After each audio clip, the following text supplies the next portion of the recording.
নারী বলে কাকে? লজ্জা আছে যা। নবীজি বলছেন, নবীজি। মা বোন আপনাদেরকে বলি পরিষ্কার কথা, আল্লাহর রাসূল সাল্লাল্লাহু আলাইহি সাল্লাম বলছেন নারী বলে কাকে? এক শব্দ বলছে, আল মারআতু আওরাতুন। আল মারআতু আওরাতুন। নারী বলে কাকে? আওরাত, নিজেকে ঢেকে রাখে যে, আড়ালে থাকে যে, লুকিয়ে রাখে যে, গোপন থাকে যে, লজ্জা করে যে। তাহলে লজ্জা আছে যার তাকে নারী বলে, আড়ালে থাকে যে তাকে নারী বলে, হায়া শরম আছে যার তারে বলে নারী, তারে বলে নারী। যেটা বেহায়া, বেপর্দা, আটসাট কাপড় পরে, পুরুষ দেখলে নিজেও হাসে, বেড়াও হাসে, ফোলাও হাসে, হেবুডিও হাসে, এটা কোনো বেডিও না, বেডির জাতও না, এইও না, নারীর জাতও না। এটা হয় প্লাস্টিক, নইলে রাবার, নইলে অন্য কিছু, পাত্তর ফুত্তর কিছু, যেটা ইচ্ছে এটা হোক, বাকি এটা নারী না, এটা কোনো নারী না।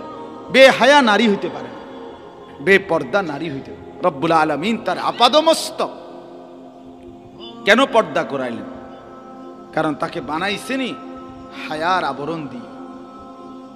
তো এরপরে লিখছে তাফসিরে, দারুণ কথা শুনে, মুসা আলাইহিস সালাম কে মেয়েটা এসে বলছে যে আমার আবা, ইন্না আবানা ইয়াদউকা, আব্বা আপনাকে ডাকতেছে, আপনাকে উজরত দিবে। এখন মুসা আলাইহিস সালাম তো তাদের বাড়ি চেনে না, উনি তো এখানে নতুন আসছেন। এখন মেয়েটাই তাদের মেয়ে মুসা আলাইহিস সালামকে রাস্তা দেখাবে, মানে পথ প্রদর্শক। পথটা দেখাইবে কে? মেয়েটা দেখাবে। এই মুসা আলাইহিস সালাম তাফসিরে লিখছে, মুসা আলাইহিস সালাম বললেন তুমি আমার পিছনে হাঁটো, আমি সামনে থাকবো, পিছন থেকে তুমি ডান বাম বলবা, যাতে করে তোমার কিংবা আমার পর্দার খেলাফ কারো না হয়। অথচ নিয়ম হলো কি, যে রাস্তা দেখায় সে কোনা দিয়ে থাকে, সে সামনে থাকে। আপনি আমার পিছে পিছে আইয়েন, ঠিক কিনা বলেন? যে গাড়ি রাস্তা দেখায় হে সামনে থাকে না, যে মোটরসাইকেল রাস্তা দেখায় হে সামনে থাকে না। মুসা আলাইহিস সালাম বলছে তুমি সামনে হাঁটবা না, তুমি পিছনে হাঁটো। পিছন থেকে কি বলবা? ডান বাম বলবা, তোমার বাড়ি দেখাইবা, যাতে করে পর্দার খেলাফ না, পর্দার খেলাফ না। আজ নারী সুখ খুঁজতেছে ভিন পুরুষের রাস্তার বখাটের মুচকি হাসির মধ্যে। আস্তাগফিরুল্লাহ। সে তো নিজেই সুখে নাই, সে তোমারে সুখ দিবে কিভাবে? সে যদি সুখে থাকতো সে তো আল্লাহকেই বন্দেগী করত, বন্দেগী করত। মোবাইলের যুবকের কাছ থেকে যদি কোনো মেয়ে সুখ খোঁজে, সে সুখ পাবে কিভাবে? সিনেমার নায়কের কাছ থেকে যদি সুখ খোঁজে, তারই তো কোনো সুখ নেই, তারই তো সুখ নেই। সেই তো সকাল বিকাল মানুষ বদলায়, বছরের মাথায় একবার বিয়ে করে, বছর শেষে কয় দিলাম, আবার মোবাইলে জানায় যে তারা ছেড়ে দিছি। আস্তাগফিরুল্লাহ। এই জন্য মা বোন, আমার কথা শক্ত হলে মাফ করেন, বাকি আজ শক্ত কিছুটা না বলে উপায়ও নাই। একটা সময় তো মানুষকে রোগ ব্যাধিতে সিরাপ দিলেই সারত, কোন কোলের বাচ্চারেও ডাক্তাররা অ্যান্টিবায়োটিক দেয়। কি কন, কোলের বাচ্চাকেও মানুষ এখন কি দেয়? ডাক্তাররা অ্যান্টিবায়োটিক দেয়। হয় না আগের মতো, সিরাপে হয় না। আগের নারী সামান্য কথা বললেও চোখ কান্নায় ভেসে যাইত, লজ্জা বোধ করত, শরম বোধ করত, কাঁদত। আমার তো পুরা চোখে ভাসে।